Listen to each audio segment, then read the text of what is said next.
므낫세. 끝에서라도 결국에는 돌아선 사람. 역대하 33장 10장에서 13절. 여호와께서 므낫세와 그의 백성에게 이르셨으나 그들이 듣지 아니하므로 여호와께서 아수르 왕의 군대 지휘관들이 와서 치게 하시매 그들이 므낫세를 사로잡고 쇠사슬로 결박하여 바벨론으로 끌고 간지라. 그가 환난을 당하여 그의 하나님 여호와께 간구하고 그의 조상들의 하나님 앞에 크게 겸손하여 기도하였으므로 하나님이 그의 기도를 받으시며 그의 간구를 들으시사 그가 예루살렘에 돌아와서 다시 왕위에 앉게 하시매 므낫세가 그제서야 여호와께서 하나님이신 줄을 알았더라. 말씀으로 들어가기. 므낫세는 멸망의 모든 조건을 갖춘 왕이었습니다. 히스기야 왕의 아들인 므낫세는 12세의 왕이 된 후 가장 먼저 아버지의 종교개혁을 물거품으로 만들고 이전의 우상문화를 부활시켰습니다.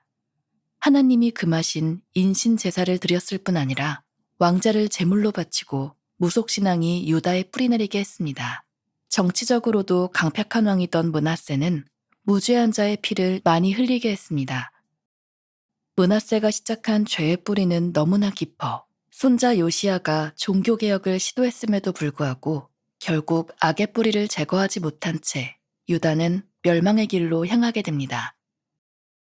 유다를 55년간 통치한 므낫세는 아수르의 포로가 되어 바벨론으로 끌려가는 수치를 당합니다. 이 수치는 하나님의 징계였습니다. 역대기는 하나님의 징계를 사랑으로 해석합니다. 므낫세가 당한 환난은 하나님이 므낫세를 사랑해서 주신 것입니다. 하나님의 심판은 심판이 아닌 돌이키는 것이 목적입니다. 환난은 하나님의 개입입니다. 또 환난은 하나님의 개입이 없으면 해결할 수 없습니다. 따라서 환난은 하나님 사랑의 증거가 됩니다.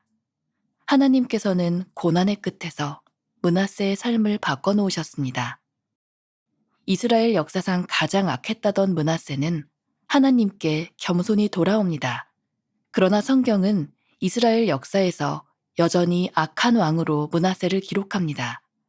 또한 성경은 하나님께서 그의 기도를 들으셨다는 사실 역시 기록합니다. 많은 악을 저질렀음에도 불구하고 하나님의 관점에서 므낫세는 포기할 수 없는 사랑의 아들이었습니다. 악인 므낫세는 인생 말기에 하나님을 알아보는 복을 받았습니다. 하나님께서는 여전히 므낫세를 사랑하사 그의 기도를 들으시고 그를 변화시키셨습니다. 우리 삶으로 들어가기. 므낫세가 우상을 숭배한 이유는 두려움 때문입니다. 주변의 강대국들을 보며 므낫세는 그들이 믿는 신을 따라 믿으려 합니다. 우리 역시 세상의 권력과 힘을 두려워하는 동시에 가지고 싶어 합니다. 그러나 하나님이 아닌 세상의 권력과 돈을 쫓으면 우상을 숭배하게 됩니다. 삶에 위협이 되지 않는다면 욕망 역시 생기지 않습니다. 그러므로 하나님의 시선으로 세상을 바라보고 하나님께서 역사를 주관하심을 잊지 않을 때 마음을 지킬 수 있습니다. 하나님의 심판은 돌이키는 것이 목적입니다. 이 사실은 몇 번을 강조해도 지나치지 않습니다. 출애굽한 이스라엘 백성은 수르 광야를 지나며 물이 없어 어려움을 당했습니다. 너무 목이 말라 이성을 잃을 지경에서 마라의 쓴물을 단물로 바꾸시는 하나님의 역사를 경험했습니다. 이렇게 우리는 환난을 당할 때 하나님의 은혜를 경험합니다. 살아계셔서 역사하시는 하나님을 만나게 됩니다. 하나님의 징계는 하나님이 우리를 포기하시지 않았다는 증거입니다. 하나님께서 만지시면 누구나 변할 수 있습니다. 야곱은 야복 나루에서 하나님과 씨름하고 복을 받은 뒤 이스라엘이 되었습니다. 그리스도인을 핍박하던 바울도 예수님을 만난 뒤 복음의 사명자가 되었습니다. 하나님이 만지시면 물이 포도주가 되듯 변화할 수 있습니다. 하나님께서는 왕에서 포로로 전락한 므낫세의 수치를 가려주신 것처럼 오늘 놀라운 사랑으로 우리의 수치를 가려주십니다. 함께 나누기. 오늘의 말씀을 묵상하며 가장 마음에 와닿은 부분을 나눠보세요.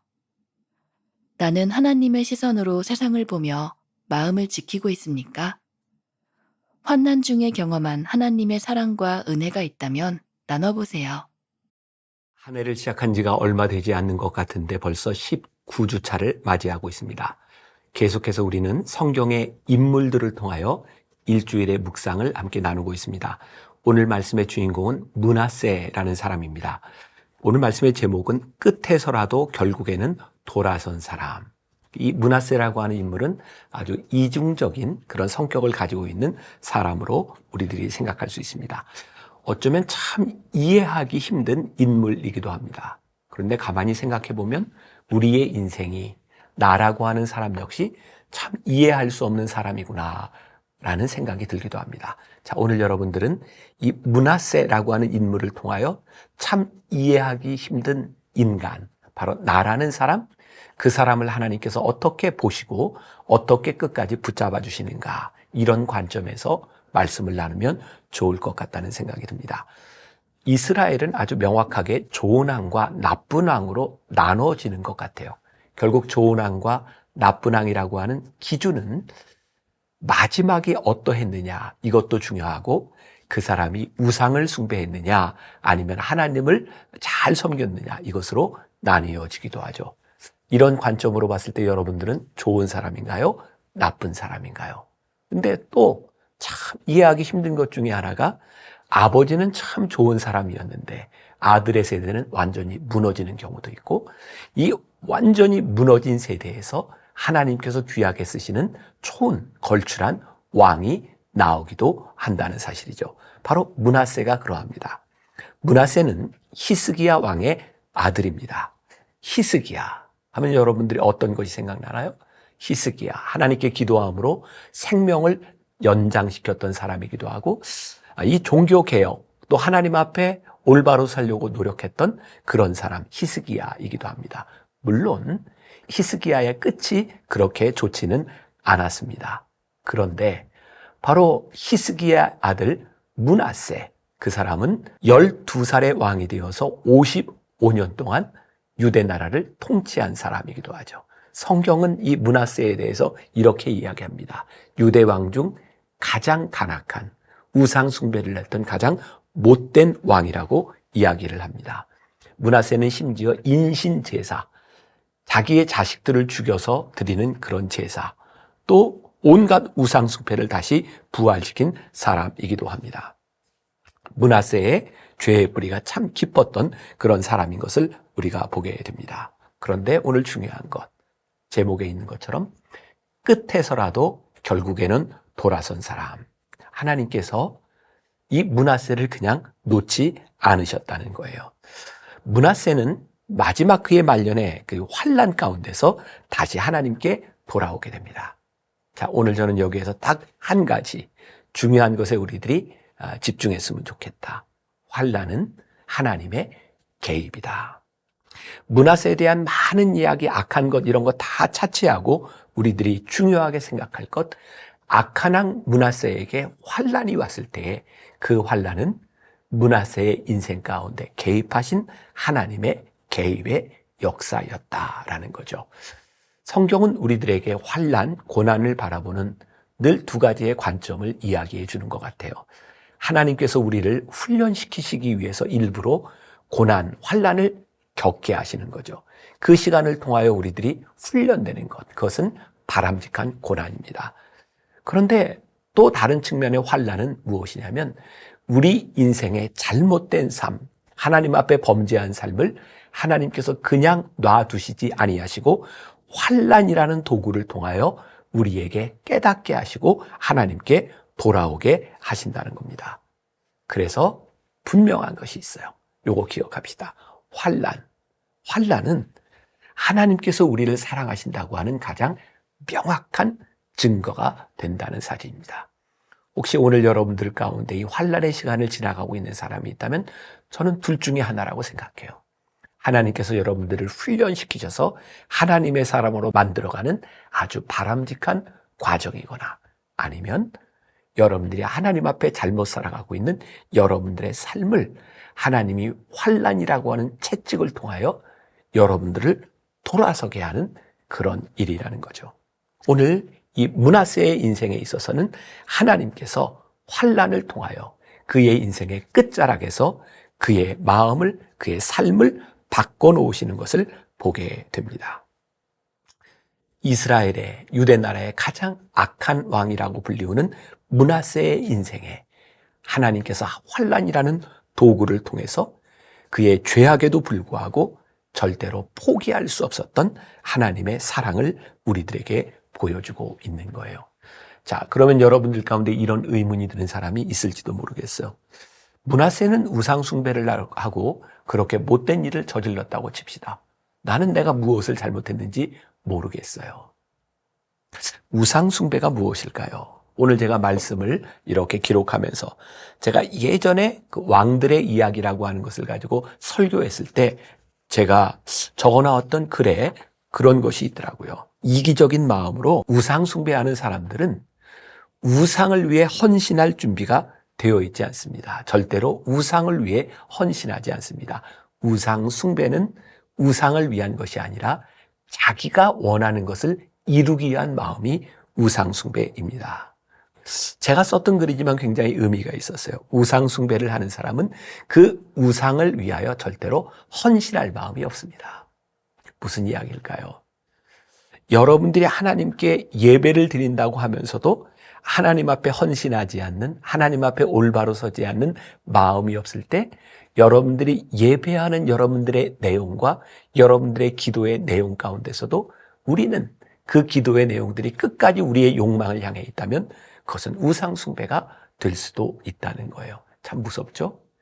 우리가 하나님을 열심히 예배하면서도 우상 숭배를 할 수 있는 것이구나. 우리가 하나님을 그렇게 매일매일 예배하면서도 우리의 욕망의 끈을 놓지 못할 때 우리는 하나님을 예배하는 것이 아니라 우리의 욕망을 예배할 수도 있겠구나. 그런데 이런 잘못된 우리들의 삶들이 무엇을 통해서 나타난다고요? 환난을 통해서 나타나요. 환난을 통해서 우리의 모습을 보게 돼요. 때때로 고난은 우리들에게 참 유익한 일이라는 생각이 듭니다. 이 고난이 아니었더라면 절대로 깨닫지 못했을 일. 자, 이 시점에서 가만히 여러분들의 삶을 한번 돌이켜보세요. 여러분들의 인생에 고난을 만났을 때 우리는 얼마나 하나님 앞에 더 신실해지고 하나님 앞에 우리들이 더 친밀해지는 시간을 가졌는가. 고난의 끝에서라도 결국에는 돌아서게 하셨던 므낫세를 돌아서게 하셨던 하나님은 오늘 여러분들에게 돌아서라고 말씀하시지 않는가. 오늘 여러분들의 책 하나님의 음성, 제가 얼마 전에 어떤 청년들을 만났더니 목사님 제가 하음을 하는데요. 제가 처음에는 못 들었어요. 요즘 젊은 사람들은 이렇게 자꾸 이렇게 줄여서 이야기를 하다 보니까 하나님의 음성이라는 책을 하음이라고 부르더라고요. 지난해 우리들이 공부했던 책을 하숨 불렀던 것처럼 아마 요 말씀을 묵상하는 사람들이 많이 있으니까 서로 이야기하다 하음하면 이게 하나님의 음성이구나. 그렇게 알아들어도 될 것 같아요. 자, 이 하음 책을 보는 여러분들에게 이제 우리의 삶으로 들어가기 편 여러분들 교재 옆 페이지에 보면 이렇게 되어 있어요. 므낫세가 우상을 숭배한 이유는 두려움 때문이었습니다. 굉장히 중요한 말인 것 같아요.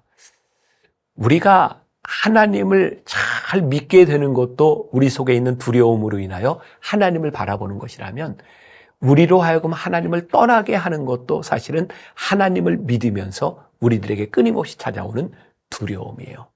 이 두려움을 극복하지 못하면 이 두려움을 잘못 극복하려고 하는 시도들이 있는데 그게 뭐냐면 우상을 숭배하는 거죠. 마치 이스라엘 사람들이 왜 하나님을 섬기다가 우상 숭배를 하게 되는가? 그들 주변에 있는 강대국들이 섬기는 우상을 바라보며 우리가 두려움을 이길 수 있는 저 우상 숭배가 아닐까라고 생각하며 하나님을 떠나가게 되죠. 근데 하나님은 틀림없이 그 우상 숭배를 심판하시는 것을 보게 됩니다. 중요한 것, 우리의 인생에 두려움이 찾아올 때 이 두려움을 이기는 것은 우상 숭배가 아니라 하나님의 시선으로, 하나님의 눈으로 우리들에게 주어진 일들을 바라보시는 것이고 하나님을 중심으로 우리의 역사를 보기 시작할 때 이 두려움을 이기는 일들이 우리들에게 나타나게 된다는 사실입니다. 혹시 여러분들이 두려움 가운데 있다면 하나님의 눈으로 보아야 할 때임을 우리들이 깨달아야 되고, 하나님의 징계가 우리들에게 임하여 있다면 우리들이 분명히 알아야 되는 것이 있는데, 그게 뭐냐면 하나님이 우리를 포기하지 않으셨다는 증거라고 하는 것을 우리들이 알아야 되겠죠. 오늘 말씀을 마무리하는 요 마지막 부분에 제가 갑자기 그런 생각이 났어요. 저희 아버님이 우리 자녀들을 키우면서 늘 하셨던 말씀, 야, 좋은 말로 할 때 들어. 여기에 딱 어울린다는 생각이 들어요. 환난을 당할 때, 우리들이 고난을 당할 때 어쩌면 누군가에게는 하나님이 이렇게 말씀하시지 않을까요? 얘야, 좋은 말로 할 때 들어.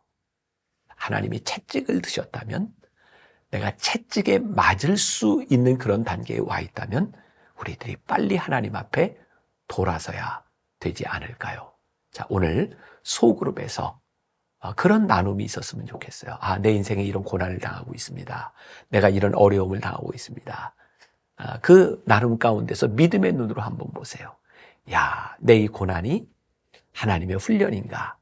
아니면 돌아서기를 원하시는 하나님의 징계인가? 이것이 분명하다면 여러분들이 어떤 선택을 해야 될지가 명확하지 않겠습니까? 오늘 누군가에게 하시는 말씀, 좋은 말로 할 때 들어. 므낫세가 오늘 누군가에게 좋은 신앙의 모범이 되리라 생각합니다. 기도하겠습니다. 오늘 므낫세를 통하여 우리들에게 주시는 하나님의 음성을 듣습니다. 환난이 단순한 징계가 아니라 우리로 하여금 돌아오게 하시기를 원하는 하나님의 마음이 있음을 보게 하여 주옵시고, 또 누군가 이 징계의 시간을 지나가고 있는 사람이 있다면 우리를 포기하지 않으시는 하나님의 사랑을 덧입을 수 있는 기회가 되게 하여 주옵소서. 우리와 함께 하시는 하나님을 기대하며 예수님의 이름으로 기도했습니다. 아멘.